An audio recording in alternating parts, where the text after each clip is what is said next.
आज हम आपको सुनाने जा रहे हैं छठ पूजा की 4 पौराणिक कथाएं जो बताती हैं कि क्यों ये पर्व लोक आस्था का महापर्व कहलाता है।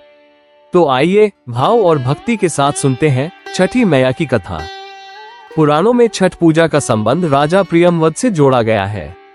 छठ के दिन इसी एकमात्र कथा को सुना जाता है। पौराणिक मान्यताओं के अनुसार राजा प्रियमवद और उनकी पत्नी मालिनी को विवाह के लंबे समय बाद भी कोई संतान नहीं थी। इस बात से वे बहुत दुखी रहते थे। संतान प्राप्ति की इच्छा से उन्होंने महर्षि कश्यप द्वारा पुत्रेष्टि यज्ञ करवाया। यज्ञ संपन्न होने पर महर्षि ने रानी मालिनी को प्रसाद स्वरूप खीर खाने को दी। खीर के सेवन से रानी गर्भवती हुई और उन्होंने एक पुत्र को जन्म दिया, किंतु दुर्भाग्यवश पुत्र मृत पैदा हुआ। पुत्र वियोग में राजा प्रियमवद अपने प्राण त्यागने के लिए शमशान घाट पहुंचे। उसी क्षण भगवान ब्रह्मा की मानस पुत्री षष्ठी देवी छठी मैया वहां प्रकट हुई। देवी ने कहा कि वो सृष्टि की मूल प्रवृत्ति के छठे अंश से उत्पन्न हुई है, इसलिए उनका नाम षष्ठी है। उन्होंने राजा को उनकी पूजा करने और दूसरों को भी इसके लिए प्रेरित करने को कहा। राजा प्रियमवद ने देवी षष्ठी के आदेशानुसार विधि विधान से यह व्रत किया, जिसके फल से उन्हें पुत्र रत्न की प्राप्ति हुई। तभी से छठ पूजन का प्रचलन प्रारंभ हुआ। इसके अलावा भी छठ व्रत के संबंध में अनेक कथाएं प्रचलित हैं।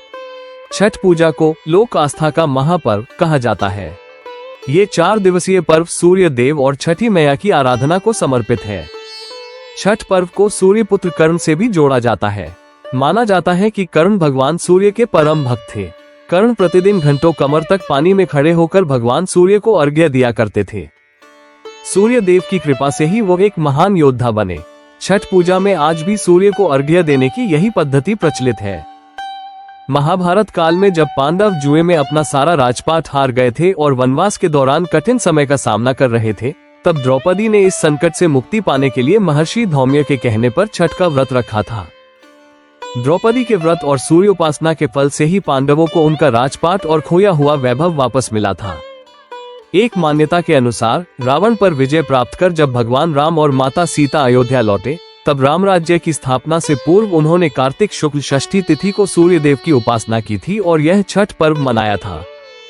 कहा जाता है कि माता सीता ने अपने पुत्रों लवकुश की मंगल कामना के लिए यह व्रत किया था, जिससे अयोध्या वासियों ने भी इस पर्व को अपना लिया।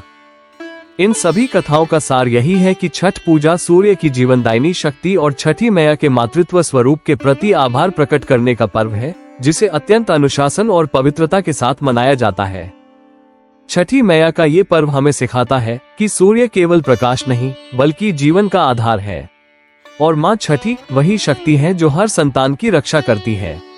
राजा प्रियव्रत की भक्ति से लेकर द्रौपदी के व्रत और माता सीता की श्रद्धा तक हर कथा में एक ही भाव है, संकल्प, श्रद्धा और समर्पण। इस वर्ष जब आप घाट पर दीप जलाएं, तो एक प्रार्थना अपने हृदय में करें, छठी मैया मेरे घर में भी बनी रहे सुख, स्वास्थ्य और संतोष की ज्योति।